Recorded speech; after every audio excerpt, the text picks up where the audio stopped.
Nunca en la historia se había producido una infección masiva por este virus. Tuvimos algunas experiencias, como todos ustedes saben, en las islas de la Polinesia Francesa, pero realmente un brote de las dimensiones que estamos sufriendo en la región de las Américas nunca había sucedido.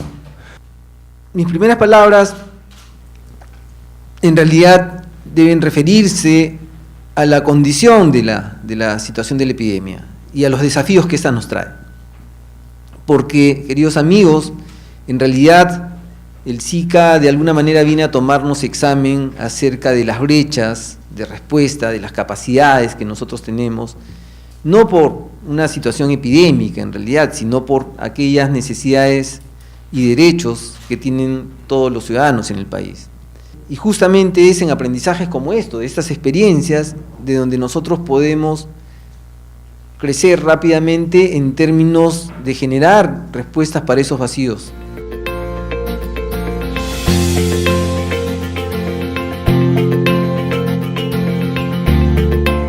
Bueno, creo que para todos esto es desconocido, pero lo que quiero resaltar es que con esta información es que básicamente que nosotros empezamos la preparación cuando en el año 2015 teníamos información de que el virus Zika estaba circulando en las Américas. Bueno, también como parte de la estrategia de preparación, seguro que ya se va a conversar más antes, pero después se tienen protocolos de vigilancia de microcefalia, vigilancia de síndrome Guillain-Barré, protocolo de atención y seguimiento de mujeres en edad fértil y gestantes por infección por virus Zika. Se han desarrollado muchas, desde que se identificó el primer caso, el Ministerio de Salud está informando de manera permanente a la población de cómo se comporta el virus y difundiendo medidas de prevención y control que deben ser adoptadas.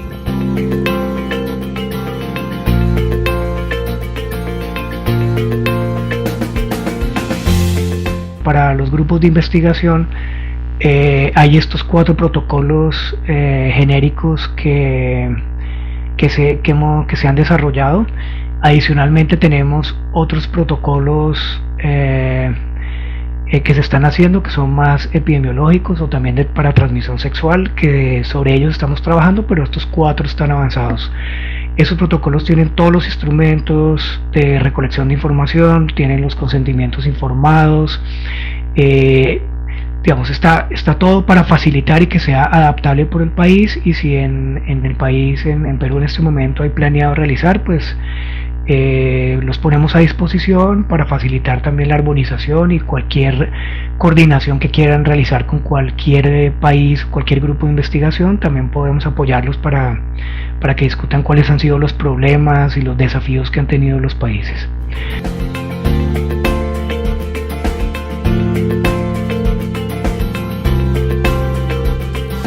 Hoy estamos frente a ese escenario. En 1941 nos alertamos como mundo frente a la síndrome de rubiola congénita. Hoy estamos quizá afrontando otro de estos problemas, la dificultad que en ese entonces, solo hasta 1969 se hizo una vacuna, y solo hasta pasado el siglo XX logramos eliminar en muchos de nuestros países los casos. Pero siempre hay muchas más preguntas que respuestas, pero lo importante es siempre poner a las mujeres, a los derechos sexuales y reproductivos de frente, en el centro de la discusión, a las mujeres afectadas por Zika y a sus niños afectados también por esta complicada enfermedad.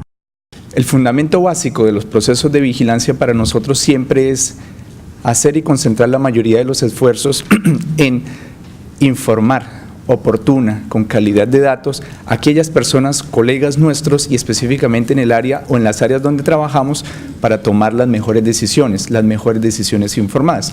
Todos nuestros esfuerzos van centrados a esto. Estamos em alerta, em estudos, muito pouca informação sobre este vírus na transfusão, em tecidos, em células, mas necessita mais estudos. É importante que os bancos de sangue eduquem seu personal e melhorem seus manuais operativos, acrescentando esses critérios, e que a população tenha também material educativo. Este é o melhor caminho para que possamos combater a Zika como las buenas experiencias que nos han dejado los colegas. Uno es tener unos lineamientos claros de qué es lo que vamos a hacer, cómo lo vamos a hacer, qué es lo que vamos a buscar. Hablamos de protocolos de búsqueda activa o vigilancia de malformaciones congénitas. Hablamos de lineamientos de ofertas integrales para anticonceptivos. Algo muy importante que se ha tocado, que es la comunicación de riesgo, que la población y los comunicadores estén claros de lo que está sucediendo, cómo está sucediendo y qué es lo que se va a hacer. En el tema de ecografía se ha planteado algo bastante claro, que son 3 ecografías que hace Colombia en todo el control prenatal, en la cual tienen una primera ecografía básica entre las 12 y 14 semanas, una ecografía entre las 18 y 24 y una al final del trimestre. Esto lo que hace es poder tener un seguimiento apropiado de este producto para poder tener una mejor definición en el diagnóstico definitivo. Y se ha hablado de desmarcar ya la microcefalia como el tema principal de lo que es Zika, y estamos pasando a hablar por el síndrome congénito por Zika, que es ya todo el conjunto de malformaciones o alteraciones neurológicas que puede tener el niño. Este tema de desvincular, no desvincular, es desengancharnos de que ya solamente la microcefalia es el tema más importante. Creemos que es de suma importancia para que nosotros ahora tengamos un enfoque más de síndrome congénito por Zika. Y en el tema de sangre, me parece de que nos hace falta mucha información, como bien lo decía nuestro colega, pero es interesante de que ya Brasil tiene evidencia de que sí podemos tener la transmisión de Zika por medio de los donantes, y la aclaración de los tiempos son muy importantes, y recalcar de los 30 días, del periodo de 30 días después de desaparición de los síntomas o de cura, que es lo que se menciona. No hace falta recordar de que OMS recomienda 28 días.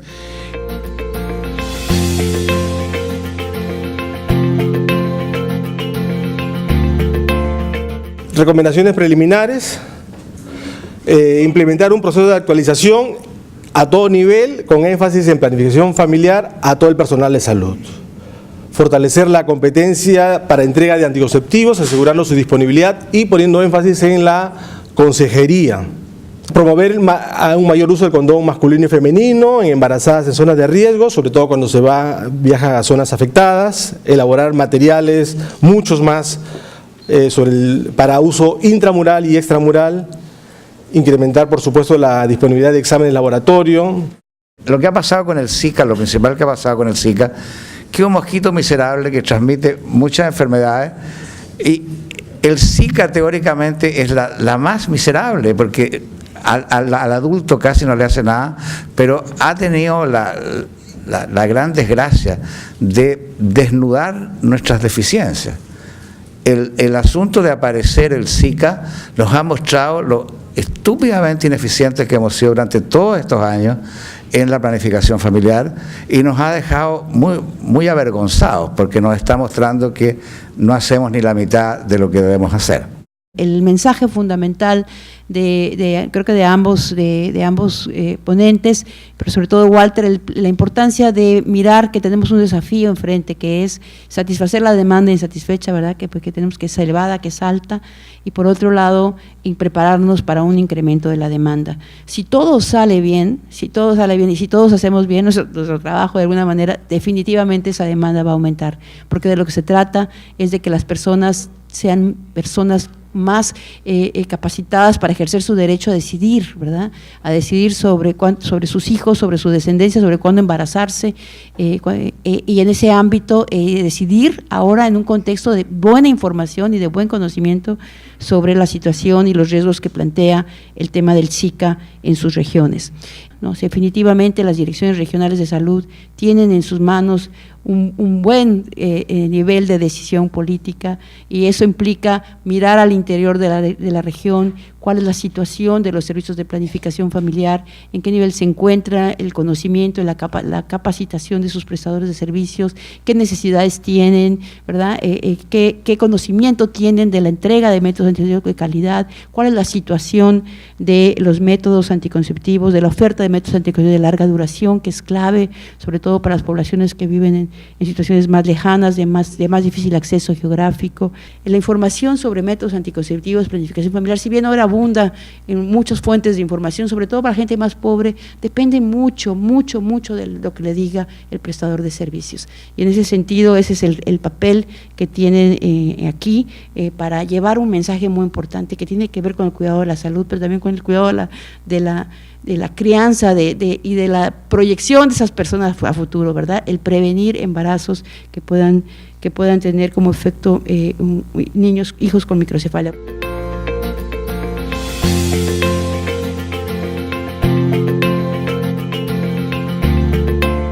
Para que tengan una idea, nosotros teníamos un promedio de 150, 160 casos de microcefalia al año en Brasil.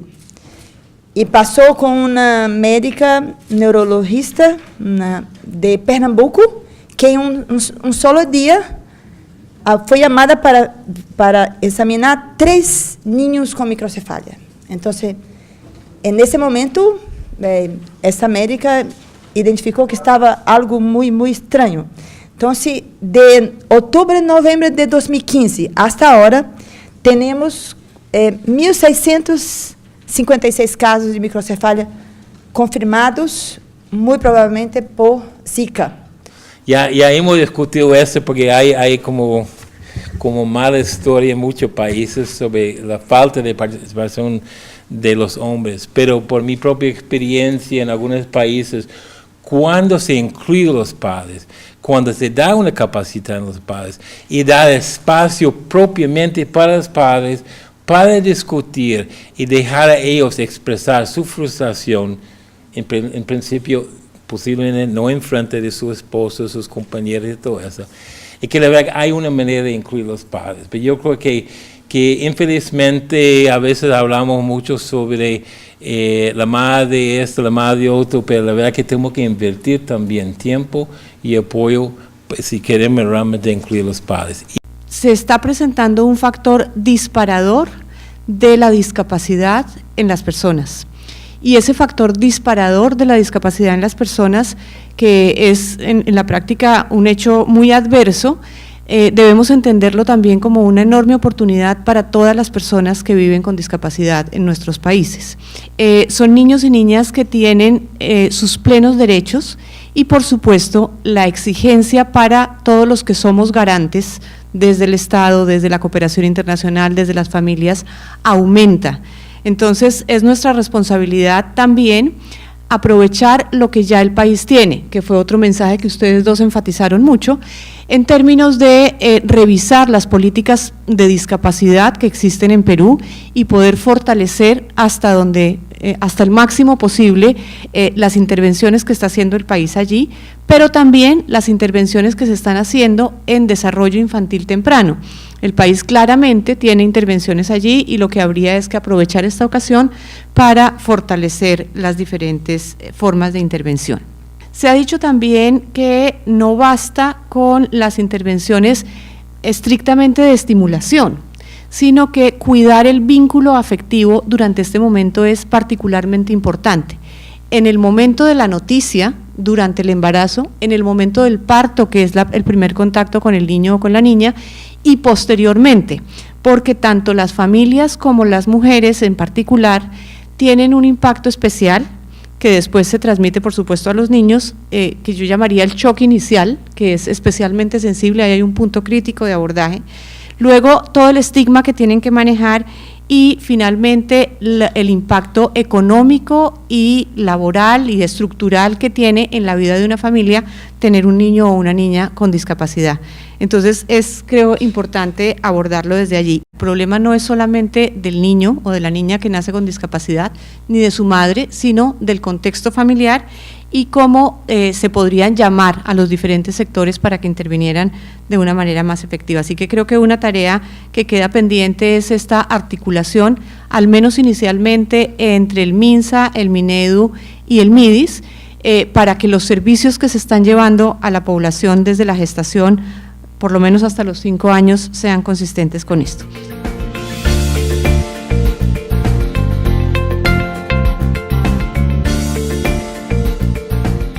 Vamos a tener siempre una parte de todo esto, lo que conocemos, ¿no? La parte mediática, todas estas presiones para brindar información rápidamente y mucho de esto va acompañado de toda esta parte sensacionalista, amarillista que conocemos, además de la dimensión política que tienen las emergencias sanitarias por sí, ¿no? Siempre será una emergencia sanitaria la oportunidad para calificar o descalificar las gestiones que realizan las autoridades de salud.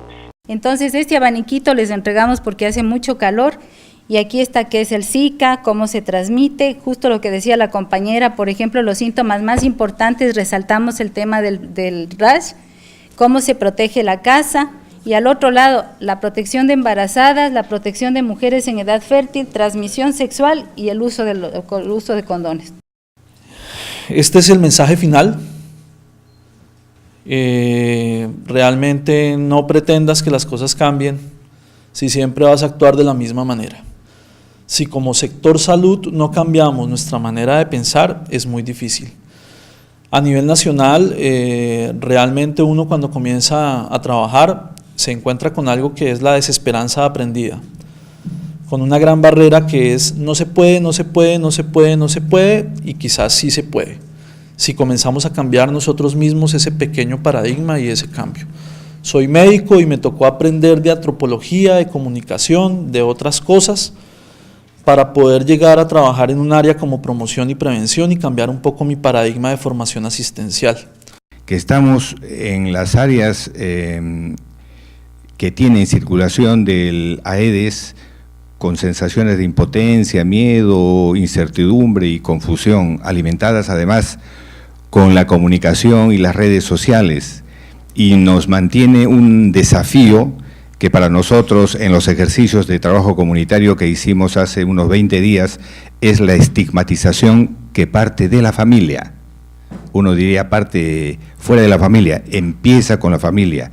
Y esto está articulado con los deberes éticos, porque la verdad, el suministro de la información es una ética de comportamiento donde debe decirse con honestidad, ser completo, exacto, pero también saber decir no sé, porque con esto de la epidemia del Zika hay mucho de lo que no se sabe aún.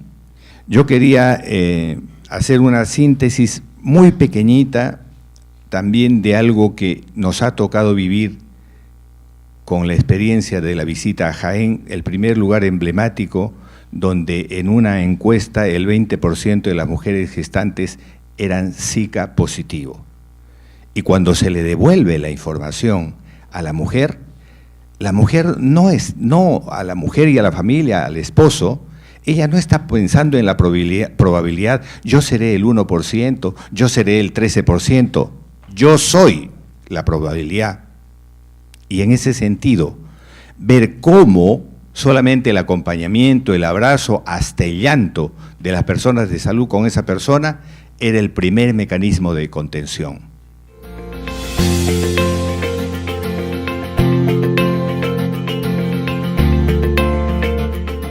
Estamos un poco mal acostumbrados a trabajar con dengue y chikungunya, en los cuales tenemos una gran cantidad de virus en sangre y por lo tanto, aunque las recibamos en malas condiciones de transporte y temperatura y aunque perdamos algunas partículas virales, aún lo seguimos detectando. Sin embargo, con Zika la situación cambia. Con Zika, como ya lo hemos visto, tenemos muy poco virus disponible y una mala condición de transporte, una mala temperatura de conservación nos va a disminuir el poco virus que tengamos y esa puede ser la diferencia, podría ser la diferencia entre un resultado positivo y uno negativo. que trabalhamos na vigilância de Zika? A vigilância de Zika, ela trabalha com um reporte universal de casos de arboviroses, Zika, dengue, chikungunya, e uma notificação diferenciada para as mulheres embaraçadas com exantema. Então, acá e acá. Há um formulário, esse formulário está cambiando em agosto para um formulário mais completo. Bueno, nos queda claro en estas últimas presentaciones, tanto la del doctor Jairo Méndez, desde la parte del diagnóstico, nos queda claro los retos que representa el diagnóstico de esta enfermedad, dejándonos todavía con la PCR, que aunque es una técnica muy buena, como nos estaba comentando el doctor, que ya estamos familiarizados, realmente no es una técnica que se pueda descentralizar muy fácilmente, y nos comentó también de las situaciones con la serología y nos explicó claramente la situación de no solo reacción cruzada, sino otra serie de situaciones donde nos puede llevar la serología a malas interpretaciones, pero que sin embargo hay situaciones donde la serología pudiese ser útil, y nos menciona algunos casos, como en algunos casos de síndromes de Guillain-Barré y microcefalia. En el caso de la presentación que hemos tenido de nuestro colega epidemiólogo de Pernambuco, interesantísimo ver cómo empezó un brote que no tenía nombre. Hubo un momento en que infección por Zika en las gestantes significaba para ellos el bebé viene ya con una microcefalia, y que ellos trabajaron bastante en explicar que no se conoce realmente cuántos niños de estas madres realmente van a desarrollar. Hay unas probabilidades desconocidas todavía de que venga con la enfermedad, pero no son la mayoría de los niños, es lo que nos están explicando los colegas de Brasil. Sin embargo, los mensajes de Brasil son muy claros, de explicarle a la madre los riesgos dentro de ese marco de que no necesariamente es una sentencia de muerte, como está diciendo George.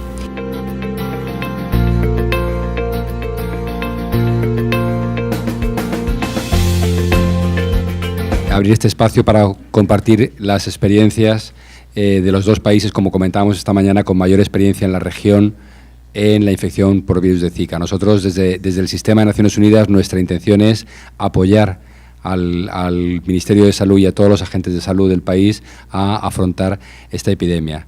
Este intercambio de experiencia con Brasil y con Colombia creo que es fundamental. El tema de la cooperación sur-sur aquí se siente al vivo, ¿no? Esto es lo que nosotros tenemos que estar haciendo como Sistema de Naciones Unidas, de forma articulada también, de forma coherente, para ser más eficaces, eficientes, UNICEF, OPS, UNFPA. Tenemos que trabajar de manera articulada, permitiendo que este aprendizaje de lo que ha pasado, no solamente lo bueno, yo creo que tenemos mucho que aprender de dos sociedades completamente distintas, de dos realidades totalmente distintas, pero que en Perú se conjugan muchas veces esas dos realidades en las diferentes regiones. Así que cuenten con el Sistema de Naciones Unidas, nosotros estamos aquí para servirle al país y esperamos, ojalá, que se sistematicen estas experiencias como ustedes se han propuesto y que los próximos pasos sean claros para que podamos realmente, dentro de 6 meses o más o menos, dependerá de cuál es el tiempo que ustedes definan, ver resultados concretos y tangibles haciendo la diferencia en las regiones más pobres de este país, que son la selva, ¿no?, y la sierra, donde hay poblaciones que realmente no tienen acceso a absolutamente nada en muchas ocasiones. Muchas gracias.